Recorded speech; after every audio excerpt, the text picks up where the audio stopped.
I grew up in a house where silence meant safety.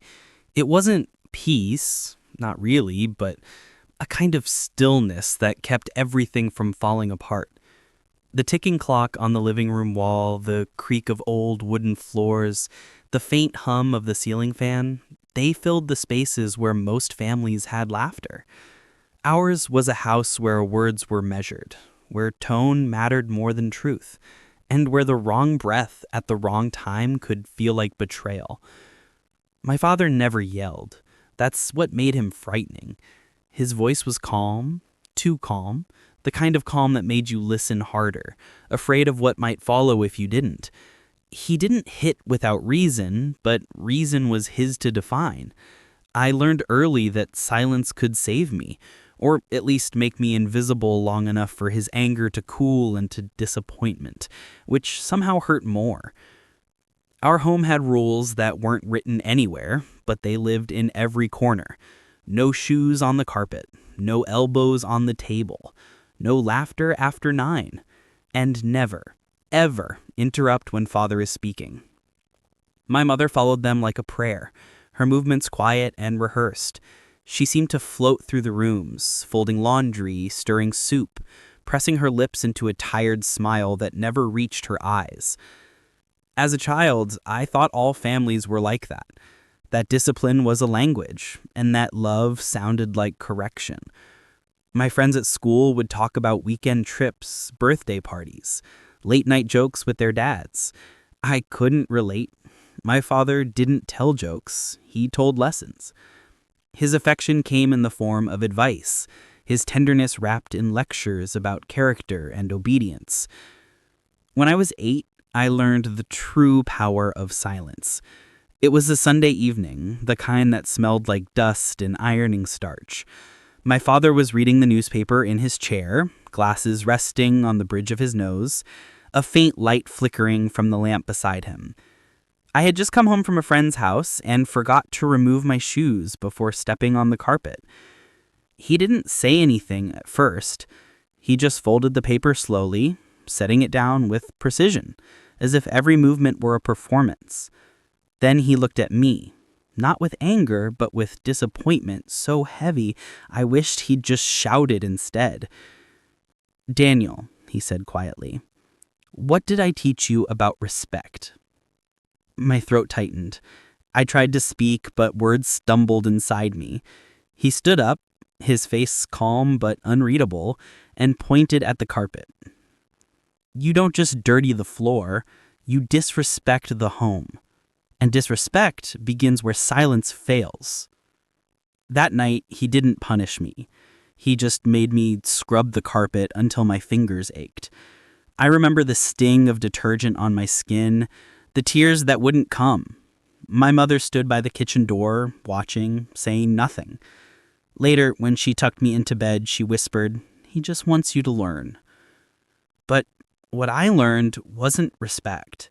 It was fear disguised as discipline. I learned how to make myself small, how to hold my breath when his footsteps echoed down the hall. I learned that silence wasn't just the absence of noise. It was the armor I wore to survive him.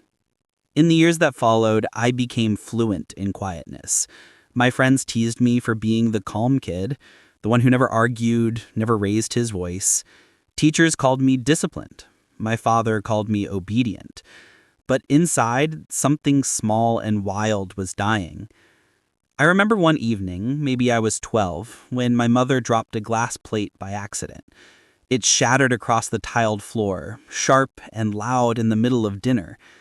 My father didn't move at first. He just sat there, chewing slowly, the air around him thickening. My mother froze, her hands trembling as she reached for a towel. Then he said, "Careless hands reflect a careless mind." I hated that sentence. It landed like a cold slap in the room. I saw the shame wash over her face, and for a second, I wanted to say something, anything, to defend her, to tell him it was just a plate. But my voice stayed buried in my chest. My mother caught my eye and gave a small shake of her head, the silent language we had both learned. Later that night, as I lay in bed, I could still hear the shards being swept into the trash, the faint scrape of the broom against the tiles. That sound haunted me for years. It wasn't the noise itself, but what it meant. That in our home, mistakes were treated like moral failures. Sometimes I wondered who my father really was when no one was watching. Whether he believed his own words or if he was simply repeating what had once been done to him. There were moments, brief and fragile, when I thought I saw softness in him, like the time he helped me fix my bike, or when he placed a hand on my shoulder before a school exam. But even those moments felt rehearsed, as if he couldn't allow tenderness without turning it into a lesson. By the time I turned 14, I had stopped expecting warmth. I focused on doing everything right, on anticipating his needs before he spoke them. I became good at reading his silences, knowing when to retreat and when to nod. It made me useful, predictable, and invisible. Exactly what he wanted. Yet deep down, I felt something breaking. It wasn't rebellion, not yet. It was more like a quiet awareness that his version of love was killing a part of me. The part that wanted to speak, to laugh, to be imperfect. Sometimes at night, I'd stare at the ceiling and imagine a different kind of father. One who'd tell me it was okay to make mistakes.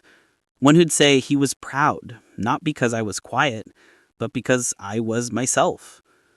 But every morning, I'd wake up to the same silence, the same rules, the same careful rhythm of obedience. And I'd remind myself of what my mother always said, he just wants you to learn. Only later did I realize what he taught me best was how to disappear. By the time I turned 15, I had learned how to predict my father's moods with eerie precision. I could tell by the sound of his footsteps whether he'd had a good day or one of those days when silence filled the house like smoke, slow, suffocating, impossible to escape. He never needed to raise his voice. Just the clearing of his throat was enough to make my stomach tighten. Even my mother moved differently when he was home, her steps quieter, her sentences shorter. It was as if the whole house held its breath when he walked through the door. I was a good student, the kind teachers like to use as an example. Polite, attentive, never late. My father took pride in that. Every A I brought home wasn't a celebration. It was an expectation fulfilled. He'd look at my report card, nod, and say, "This is what you're supposed to do." No praise, no warmth, just acknowledgement. It should have been enough, but somewhere inside me I started to feel the cracks forming. Small at first, then deeper as the years went by. There was a day, sometime in early autumn, when he asked me to help him in the garden.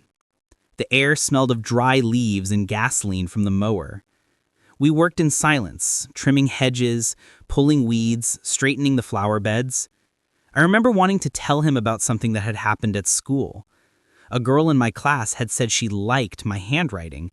For some reason, that small moment had stayed with me all day. But when I opened my mouth to speak, he interrupted me without looking up. "Daniel, when you work, you focus. Idle talk is for people who don't value their time." So I nodded and went back to trimming. That was how he taught me, not through shouting, but through correction that left no room for being human. After that, I stopped trying to talk to him. Our relationship became mechanical, predictable, efficient, emotionless. We moved around each other like strangers, sharing the same space. And in a way, that was easier. Silence had become our truce. But there were moments when I could feel his expectations pressing against me like a weight I couldn't carry much longer. He expected perfection, in posture, in speech, in behavior. If I sat with slouched shoulders, he'd remind me that discipline begins with the body. If I forgot to greet him properly, he'd give me that quiet stare that could freeze blood. He had a way of making me feel that even my smallest flaw reflected his failure as a father. One evening, he asked me to read aloud from one of his old philosophy books, Meditations by Marcus Aurelius. I didn't understand half of it, but I read carefully, afraid of mispronouncing a word. Discipline, he said afterwards, closing the book gently, isn't about punishment. It's about control. You control your impulses, your emotions, your fears, and the world cannot harm you. He believed that. He lived by it. But I couldn't help thinking, what if the thing he called control was actually fear wearing a mask? That night, as I lay in bed, I could still hear his words echoing in my head. I thought about how quiet our home always was, how even the walls seemed to listen. Sometimes I wondered if silence could go bad, like water left too long in a glass turning stale. At school, people started calling me the monk. I rarely spoke, rarely laughed. Teachers loved it, but I knew it wasn't discipline that kept me quiet. It was habit. The kind that sinks into your bones until you can't tell where it ends and you begin. One afternoon, I stayed late after class to draw. Art was the only place where I could breathe without guilt. The world inside those sketches, crooked trees, lonely windows, people who never smiled, felt truer than the one outside. When I got home that day, my father was waiting in the living room. My sketchbook was on the table. He had found it. I froze at the doorway. My mother was in the kitchen, pretending not to hear. He held the book in his hand like it was something fragile. "I went through this," he said quietly. "Why are all your drawings so dark? These faces, these empty rooms. What are you trying to say here?" I didn't know what to say. I wasn't trying to say anything. Or maybe I was. Maybe it was everything I couldn't put into words. "I just draw what I feel," I whispered. He frowned, flipping through the pages again. "Feelings? That's your problem. You think too much about how you feel, not enough about what's right." He closed the sketchbook, handed it back, and walked away.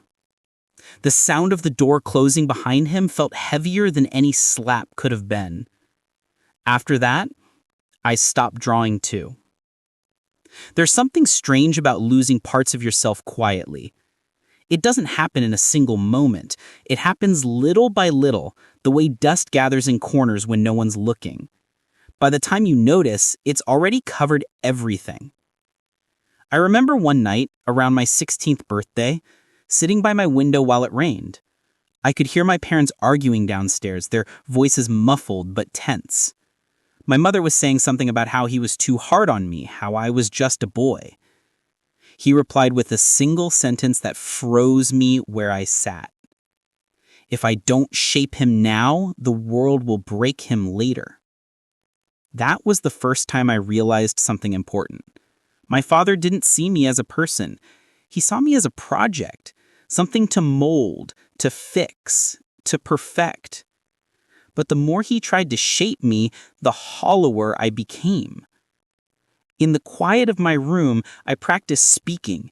Simple things like telling myself good morning or whispering jokes I'd never dare to say out loud. My own voice sounded strange, unfamiliar, like it belonged to someone else.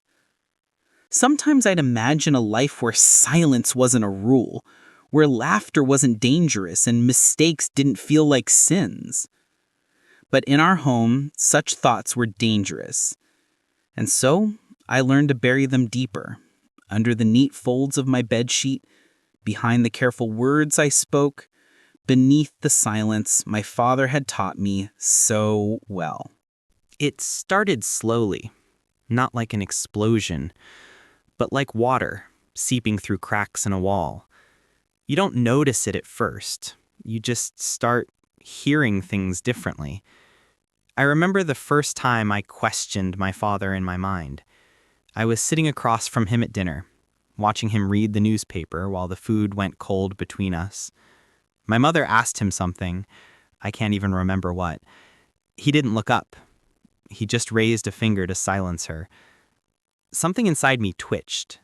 Not anger, not rebellion, just a quiet awareness that what he did wasn't right, that she deserved to finish her sentence. I didn't say it out loud, not yet, but the thought stayed. That's how defiance begins. Not with shouting, but with noticing. I began to see the small hypocrisies in his so-called discipline. He'd tell me self-control was everything, but I'd watch his jaw tighten when things didn't go his way. He'd preach respect, but interrupt others like their voices didn't matter. He'd say love meant obedience, but I never felt loved when I obeyed. I started spending more time outside, wandering after school. I'd go to a small bridge near the edge of town where no one bothered me. The sound of cars beneath, the river humming under the concrete. It was the only place I could breathe freely. Sometimes I'd bring a small notebook and write. Nothing structured, just words that came like whispers. Lines like, "Silence looks like peace, but it feels like drowning." Or, "Discipline is just another word for fear when love is missing." Those pages became my secret rebellion. At home, I played the part he wanted. Polite, quiet, obedient. But inside, I was beginning to unravel, piece by piece. Every order he gave, every stare, every rule, felt like a brick added to a wall I could no longer see over.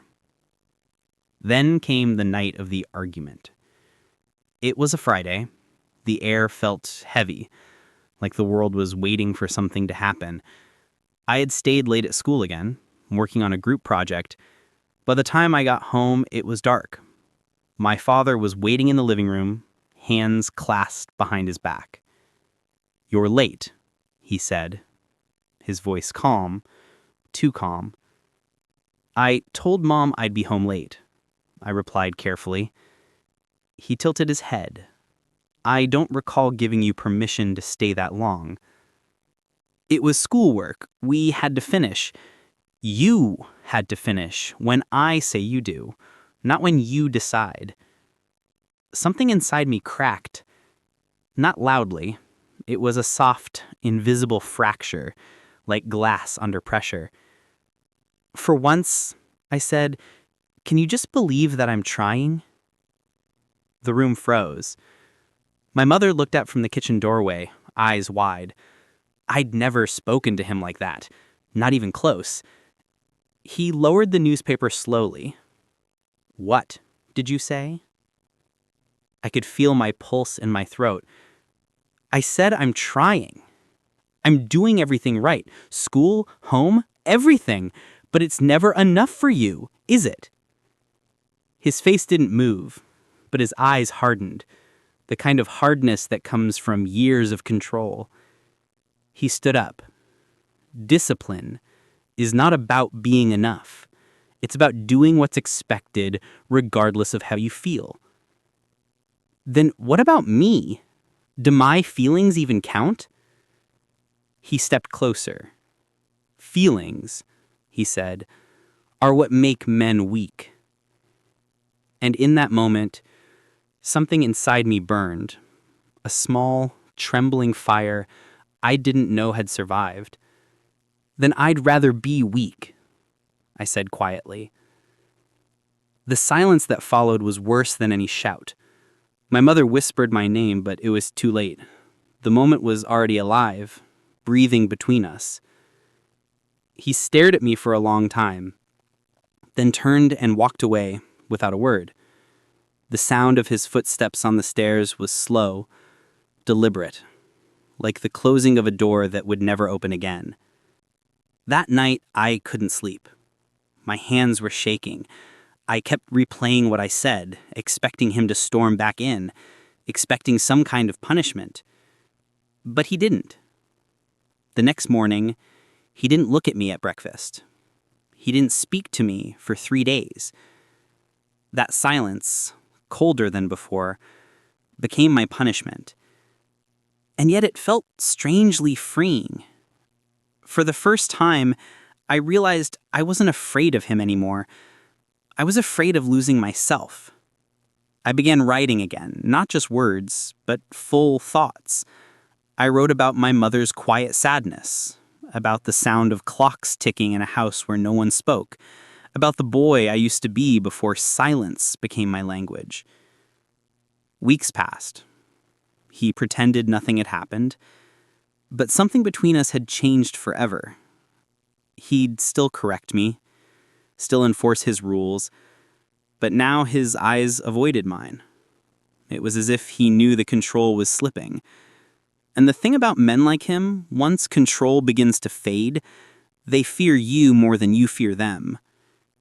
One evening, I came home to find my old drawings spread out on the table. The same ones he'd once told me to stop making. He was standing over them again, but this time he looked different. Older. Tired. "Why did you draw these again?" he asked. His voice wasn't harsh, it was curious. Almost fragile. I swallowed. Because I needed to remember who I was. He looked at me for a long time.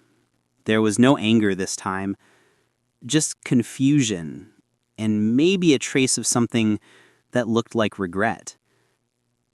Then, without saying anything, he turned and went upstairs. That night, I found the sketchbook back on my desk. He hadn't thrown it away. He hadn't even touched the pages. But on the first page, in small, careful handwriting, he had written 3 words. "Be better, son." It wasn't affection. It wasn't forgiveness. But for the first time, it sounded almost human. And somehow that made it even sadder.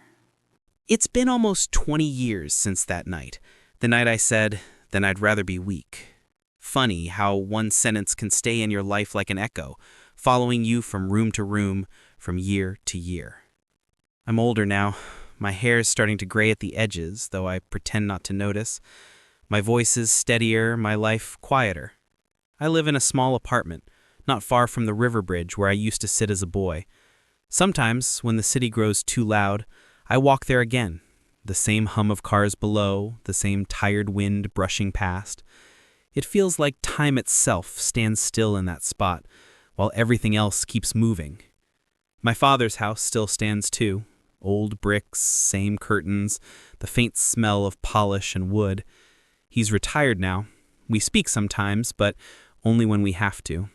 His words are softer, but the distance between us is still there, a kind of emotional fog neither of us knows how to walk through.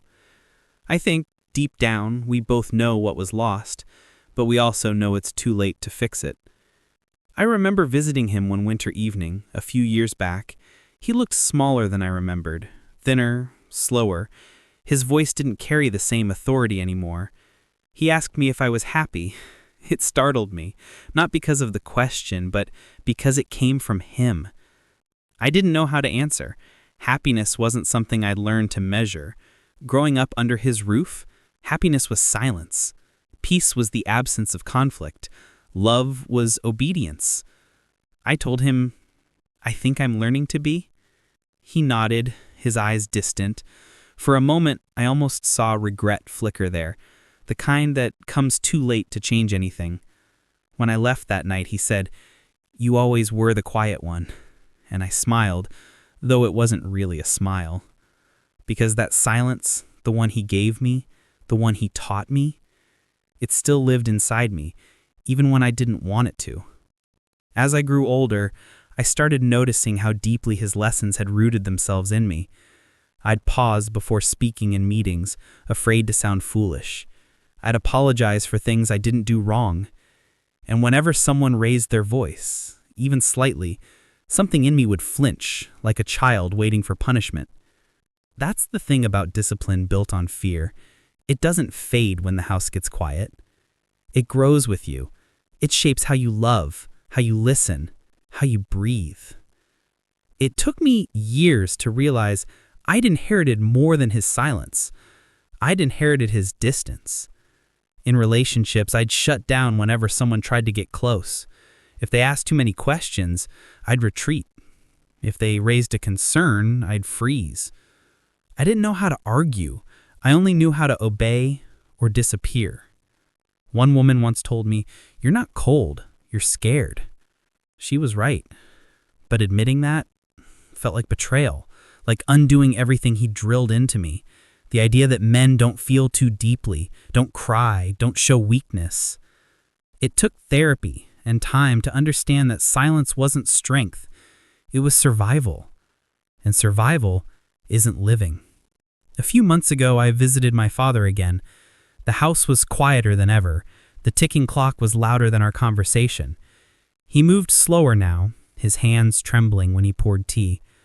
I noticed his eyes, once sharp, commanding, were softer, almost fragile. He looked at me and said, "You turned out disciplined. That makes me proud." I wanted to laugh or cry. I'm not sure which. I nodded and said thank you. But in my head, I whispered, I turned out quiet, not disciplined. I watched him that evening, the man who once ruled the house with rules sharper than knives. And I realized he wasn't a monster. He was just a man repeating what he had been taught. A man who believed silence was the only way to survive his own father's voice. The same silence that he passed down to me, like an heirloom wrapped in fear. And maybe that's the saddest truth. Pain doesn't always die. It just changes shape and finds a new home. Later that night, I went to the old study. The air smelled of dust and time. On the bookshelf, tucked between old newspapers, I found something. A small, faded sketchbook. My sketchbook. The one he had once returned to me with his words written inside. "Be better, son." I sat down, the pages trembling in my hands. The drawings looked like ghosts, pieces of a boy trying to speak through colors and lines. I realized then that I never hated him. Not really. I hated the silence he created, the one that made me forget who I was. And for the first time in years, I didn't feel anger, I felt understanding. He was a man who didn't know how to love in words, so he loved through control. And I was a son who didn't know how to speak, so I loved through obedience. We were both just trying, in our own broken ways, to be seen. When I left that night, he walked me to the door. He didn't say much, just nodded. But as I stepped out, I heard him whisper something so faint, I almost thought I imagined it. "I hope you find peace, Daniel." It wasn't an apology, but it was more than I ever thought I'd hear. Now, years later, I teach art. I tell my students that creativity begins where fear ends. I tell them that every silence can become a story if you're brave enough to listen to it. Sometimes, when I draw late at night, I still hear his voice, not as a threat anymore, but as an echo fading in the background. And I finally understand what he couldn't. Silence isn't peace.